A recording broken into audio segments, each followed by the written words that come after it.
আসসালামু আলাইকুম সবাইকে। আদনান ফ্রম ভোলা চ্যানেলের ভিডিওতে আপনাকে স্বাগতম। চ্যানেলের নাম ভোলা হইলেও এই মুহূর্তে আমি আছি ঢাকাতে, the capital city of Bangladesh. আরও স্পেসিফিকভাবে বললে আমি এখন আছি ঢাকার মিরপুর 10 নম্বরে, শাহালি মার্কেট, ওইটার ঠিক পেছনে। ঢাকাতে আছি অনেকদিন হলো এখন। ও ও একটু সাইড দিতে হবে। আচ্ছা, ঢাকাতে আছি অনেকদিন আমি যে যাব স্পেস পাচ্ছি না। আচ্ছা, ওকে, এখন শুরু করি। ঢাকাতে আছি অনেকদিন হলো। তো এই আমার এতদিনের অবজারভেশনে যদি আমি ঢাকাকে বিচার করি, পুরোপুরি শৃঙ্খলা ছাড়া একটা শহর, যেখানে কোনো সিস্টেম নাই, যেখানে কোনো রুলস বলতে কোনো কিছু নাই। এই যে মেন রাস্তা থেকে একটা রিক্সা পুরোপুরি রিক্সা আসছে পেছন থেকে, বাট উনি সম্পূর্ণ ডিফারেন্ট একটা দিক থেকে চলে আসলো। এই যে সাইডে একটা, কি বলবো, ট্রাকের মতো মিনি ট্রাক, সেই ট্রাকটা দেখলাম পিছনে আনতেছে। সমস্ত গাড়ি সামনে যাচ্ছে, উনি রাস্তার পাশে ট্রাকটাকে পেছনে নিয়ে আসতেছে। এই যে বলতে না বলতে আরো একটা বাসটা, শিখর পরিবহন, বাসটা লিটারেলি রাস্তার মাঝখান থেকে যাত্রী উঠাচ্ছে। ইভেন বাসের এইখান থেকে যাত্রী উঠানোর কোনো কথাও না। আল্লাহ, কাকে কি বলতেছি, একটাকে বলতে না বলতে এই যে আরেকটা। 10 নম্বরে যে বাস স্ট্যান্ড, ওইটা ফেলে আসছি আরো অনেক পেছনে, মোটামুটি 400 মিটার থেকে 500 মিটার পেছনে, কিন্তু বাসগুলো এখান থেকেও যাত্রী তুলতেছে, তাও রাস্তার সাইড থেকে না, লিটারেলি রাস্তার মাঝখানে দাঁড়ায় আছে। এই যে এইমাত্র যে একটা ছেলেকে দেখলাম, খুব সম্ভবত সেও বাসে ওঠার জন্য ইশারা দিচ্ছে এবং বাসটা স্লো করছে। যা, কি বলবো, মানে আসলে বলার কোনো কিছু নাই। বাস, অটোরিকশা, রিক্সা, এগুলো যন্ত্রণায় ঢাকাতে আসলে একটু সেফ ভাবে মানুষ যে চলাচল করবে, মানে অপশন নাই, পসিবিলিটিস নাই।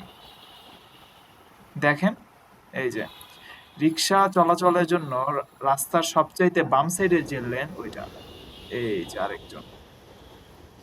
কিন্তু রিক্সাগুলোকে দেখা যায় এরা রাস্তার মাঝে তো চলেই আসে, কিছু কিছু ক্ষেত্রে একদম রাস্তার ডান পাশে যেই লেনটা, সেই লেনেও এরা চলে আসে। যেই লেনটা শুধুমাত্র স্পেসিফিক ভাবে রাখা হয়েছে যেগুলো অপেক্ষাকৃত একটু ফার্স্ট যানবাহন, সেগুলোর জন্য। কিন্তু কে শোনে কার কথা?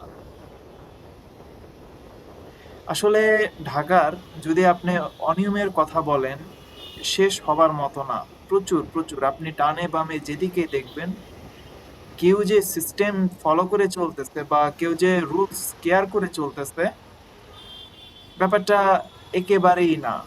যে যার মতো রুলস ব্রেক করতেছে, নিয়মকে কোনো কেয়ার করতেছে না, যে যার ব্যক্তি স্বাধীনতা ইচ্ছা মতো চলতেছে। ইভেন ঢাকাতে যেই জ্যাম হয়, ঢাকাতে দেখছেন অবস্থা সামনের, রিক্সা, বাস রাস্তার বাম সাইডে দাঁড়ায় আছে। ইভেন উনি পুরোপুরি বামেও চাপায় নাই। এখন রিক্সার তো চলাচলের জন্য রাস্তা লাগবে, রিক্সাগুলো করছে কি, রিক্সাগুলো রাস্তায় চলে আসছে, তা আবার মাঝখানের যে লেন সেটাতে চলে আসছে। এই যে আসলে কিছু বলার নাই, লিটারেলি টোটালি স্যাড। অবশ্য যাদেরকে ব্লেম দিচ্ছি, এখানে আসলে ব্লেম যে দিব তাও আসলে হচ্ছে না। তবে সে আপনাকে যে যুক্তি দেখাবে, ওনার জায়গা থেকে উনি অবশ্য রাইট। আপনি ওনাকে কিছু, লিটারেলি ভাই, সিরিয়াসলি, এক লোক আহ এক জায়গা থেকে আরেক জায়গাতে বিল্ডিং নির্মাণের জন্য যে থাকে রড, সেটা উনি পরিবহন করতেছে। সেফটি বলতে কোনো কিছু নাই, উনি একেবারে রাস্তার ডান পাশের লেনে চলে আসছে। Nothing to say about it. যাই হোক, আমি এখন 10 নম্বরে গিয়েছিলাম, তো 10 নম্বর থেকে অলরেডি সারাপাড়াতে চলে আসছি। সারাপাড়া বাস স্ট্যান্ড, এটা সামনেই। সারাপাড়া বাস স্ট্যান্ডে থেকে আমি আমার বাসার দিকে যাব। এই বাসটা এখানে দাঁড়ায় আছে কেন? ও আচ্ছা, খুব সম্ভবত মোটরসাইকেলের সাথে একটু ঝামেলা হয়েছে। বাইকটা বাম সাইডে ছিল, উনি হয়তোবা বাইকে একটু টাচ করছে অথবা পেছন থেকে হয়তোবা ধাক্কা দিছে। আর এই সেফটি মানে মিরপুর লিংক এই বাসটা এমন জায়গাতে রাখছে, আমি চাইছিলাম আর একটু পেছন থেকে বাম সাইডের লেনে এসে ভিতরে ঢুকে যাব, কিন্তু তার জন্য পারতেছিলাম না। উফ, কিছু বলার নাই। আরে বাবা, একটু সাইড দেন।